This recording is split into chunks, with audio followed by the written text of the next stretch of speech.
kažem dobru vijest. Ovo si koliko dobra vijest.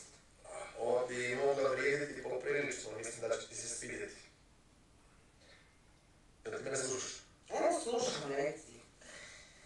Zvao me poznanik koji radi u policiji, kaže da je vidio kako su prijeli Bukovca. Opa, pa to je stvarno dobra vijest. Kad si to saznao? Prije 10 minuta dok si ti bila u bolnici. Mislim, saznao je da je prije da nisam isključio mobitel dok sam se tu s tobom valjao. Drugi put ne isključujem mobitel. Gdje god da se valjaš. I što još kažeš? Zamisli Rejica. Naletio je tako da je išao pomoći nikom drugom nego inspektorici da promijeni gumu. I naravno, izvadio je ovaj ključ. Mislim da to stvarno može biti malo lup i ne imati sreći. A je nisam nauk? Je sve ispolo staršeno, još samo forenzičar njegove svoje i ode fino Bukovac iza reštak. Prilika da će moj plan uspjeti. Biće nešto od tebe. Dobro, sad idem, ne mogu više gubiti vrijeme. I provjeri si iznos na računu ovih dana. Mogao bi se ugodno iznenaditi.